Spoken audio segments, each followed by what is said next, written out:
Hey, I'm here to talk about the FindBuyTool Helical Cutterhead. I actually just bought two of them, one for my DeWalt 13-inch planer and one for my Delta 6-inch joiner.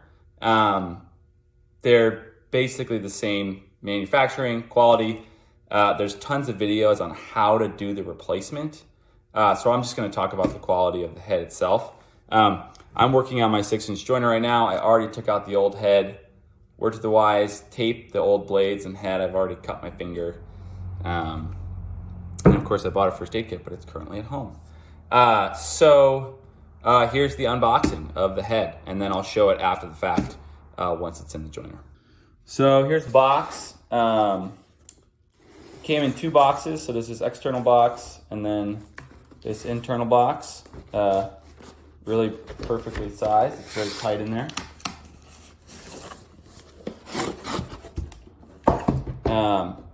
I've already opened this up and looked at it once. I was actually really impressed. You know, these are made and sold out of China. It's actually shipped directly from China, so I was a little wary of what it was going to look like. But when I opened it up, I was like, oh, this is actually like really well put together. So it's got this, foam in it to help keep it all seated. Everything's kind of cut and fit inside the box. And you've got two Torx heads. I think these are T25, but they come with two. And these are for adjusting or installing and taking out the cutters themselves. So those have a nice little storage spot. I probably won't even keep them in there anymore. Comes with all the cutters not installed, which is kind of nice. I think for the joiner, you could probably get away with installing it with the cutters in place. With the Delta 13-inch planer, though, you have to remove the cutters. So the fact that it comes already off is nice. So we've got external box, internal box, thick foam, and then bubble wrap and plastic. So it's really well protected. And then you open it up, and then it's got, grease or oil on it to kind of keep it from rusting while shipping and probably storing. And then you can pull that off, and it's, again, wrapped in plastic. And the machining looks pretty good on it. Obviously, I won't totally know until I get it installed, but the bearings are installed. The head's all there. It's all wrapped in grease. I don't have to worry about cutting myself. So it looks really good. It looks like it matches the shape and the size of my old head really well. If I align the end there and the end there, it's basically the same size. So far, pretty impressed. And obviously it comes with enough cutters and screws to install everything. So I'm gonna go ahead and install it, and then I will show how it functions when it's cutting. So I'm in the process of installing the cutters, and I just wanted to point out, this is cool.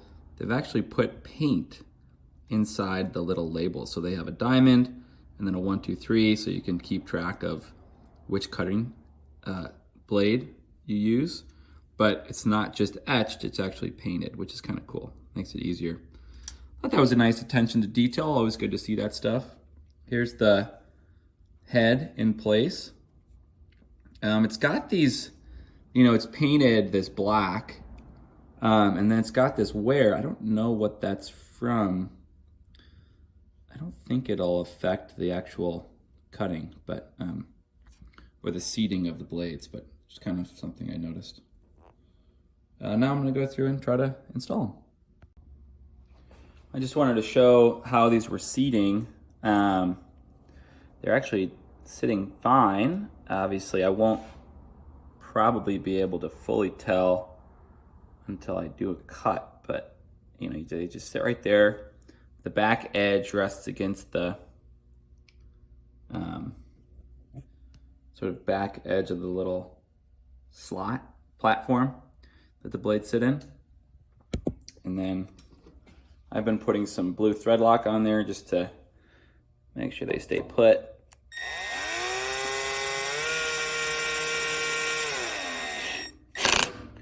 I'm been going nice and slow just to make sure that I don't crank it into the wrong spot, letting them seat themselves as they tighten. Really low torque or whatever set on my drill so that I don't over tighten with that and break something. I've been hand tightening after that with the wrenches they gave me. They're T20s actually, not T25s.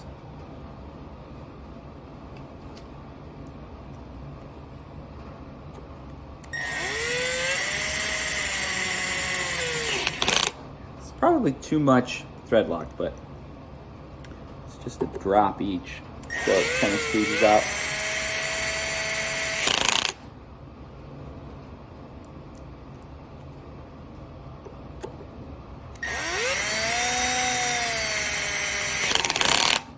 So there are 4 so far, and you know, they're seating really nicely. That's as far as I can tell now.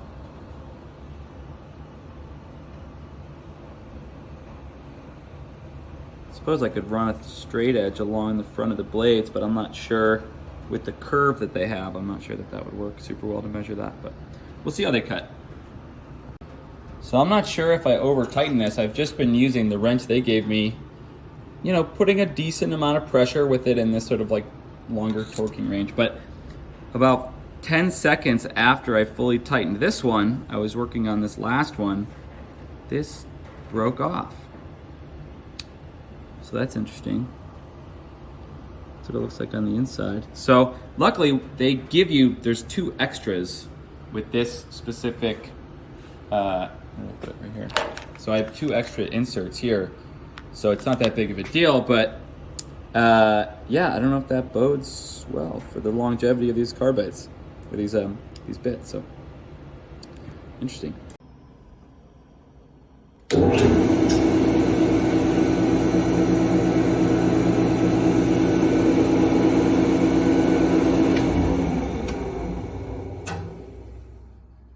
Nice. I drew numbers on each row just so I would know when I'd gone through various sections, changing bits or whatever, blades. All right, I'm gonna run my first piece through. That was just the first test run after I got it all reassembled.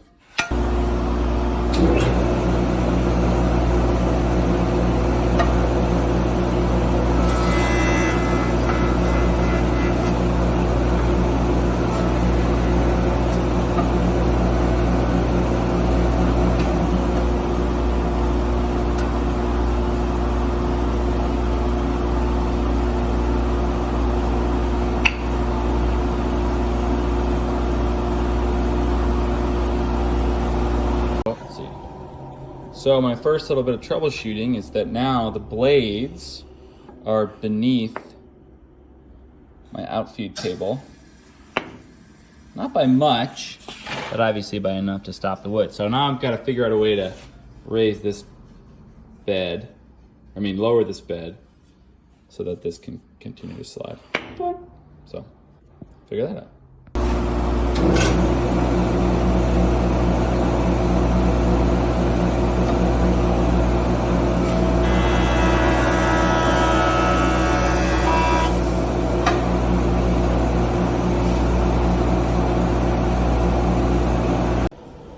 So here's my surface.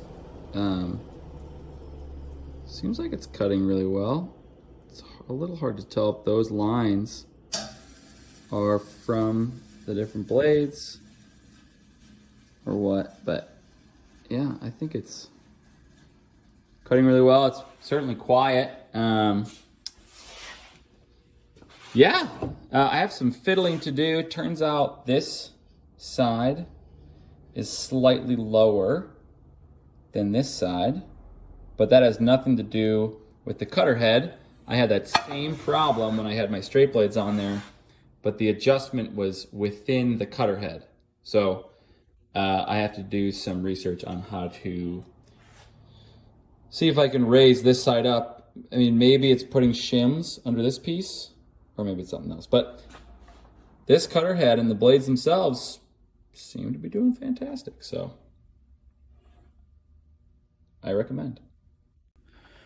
So here it is installed. Obviously, I haven't done a lot of production with it yet, so I don't know long-term how it's going to function, but for the savings compared to the Helix head, so far, I'm really impressed.